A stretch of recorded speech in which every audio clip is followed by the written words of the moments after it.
pagi, bertemu lagi di dalam pembelajaran kita hari ini bersama saya Rosdiana Situmorang. Seperti biasa, mari kita terus mengawali pembelajaran kita dengan berdoa, mohon kekuatan kepada Tuhan.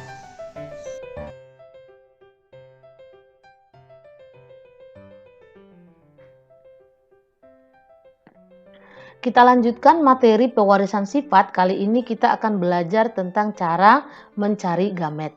Nah, bagaimana mencari gamet atau mencari jumlah gamet? Yang pertama ya, dalam persilangan yang dilakukan dalam pewarisan sifat.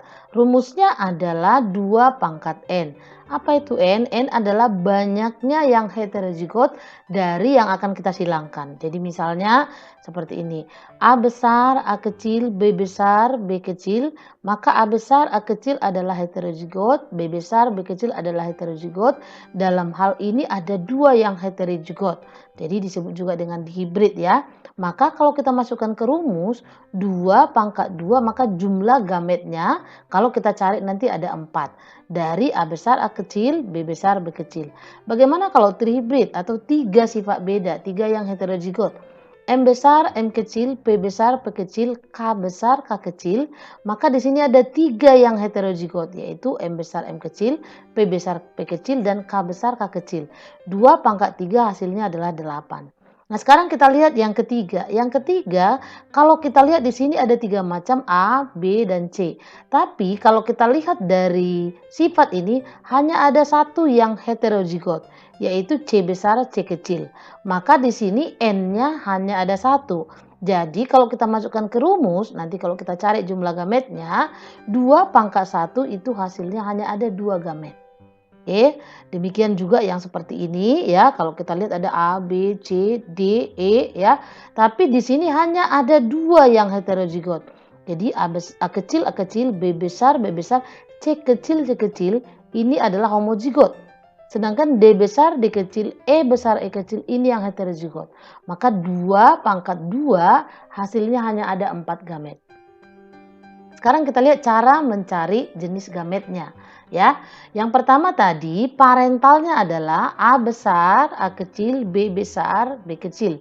Maka kalau kita pakai dengan sistem Garpu, kita lihat ini A besar akan berpasangan dengan B besar dan B kecil. A kecil akan berpasangan dengan B besar dan B kecil, maka hasilnya ini macam gamet yang akan dihasilkan adalah A besar, B besar, A besar, B kecil, A kecil, B besar, A kecil, B kecil. Jadi di sini ada 4 macam gamet. Begitu cara menentukan gametnya. Jadi tadi jumlah gametnya, sekarang menentukan gametnya. Nah, kita lihat yang berikutnya. Ini sama ya. Kemudian kita lihat yang berikutnya.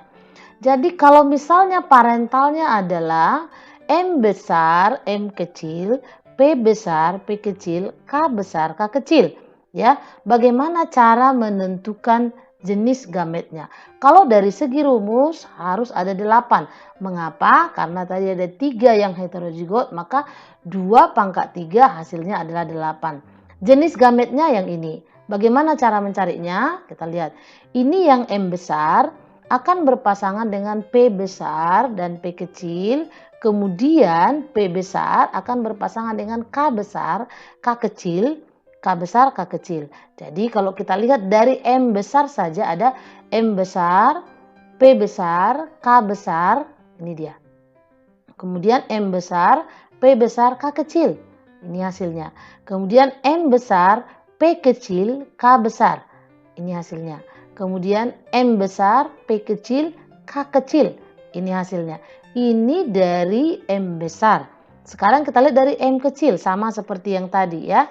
M kecil, P besar, P kecil, kemudian K besar, K kecil. Ya, hasilnya M besar, M kecil, P besar, K besar, ini hasilnya. Jadi kalau kita lihat di sini ada 8 nanti yang menjadi macam gamet. Ya, itu kalau dia ada 3 yang heterozigot di dalamnya. Sekarang kita perhatikan bagaimana kalau ada 3 sifat tetapi hanya ada 1 yang heterozigot. Seperti ini ya. Jadi bukan banyaknya sifat tetapi kita lihat dari yang heterozigot. Tadi kalau kita masukkan rumus, maka jumlah gametnya hanya ada 2 macam. Dari mana yang 2 macam ini? Kita lihat. A besar berpasangan langsung dengan B besar. Kemudian karena hanya ada C yang heterozigot, maka ada 2 cabang dari B ke C, 1 C besar, 1 C kecil. Nah, jadi karena hanya ada 1 macam A, jadi kita hanya buat sekali saja, tidak perlu 2 kali. Sehingga hasilnya adalah A besar, B besar, C besar. Ini 1 macam gamet. Kemudian A besar, B besar, C kecil, ini 1 macam gamet lainnya. Jadi hanya ada 2 macam gamet. Oke. Kemudian kita lanjutkan. Nah, inilah beberapa contoh dari cara mencari macam dan jumlah gamet. Kamu bisa lihat nanti di sini ya, ada yang monohibrid, kemudian ada yang dihibrid atau 2 sifat beda, kemudian ada yang trihibrid ya, atau yang trihibrid tetapi ya seperti ini di dalamnya ada yang homozigot.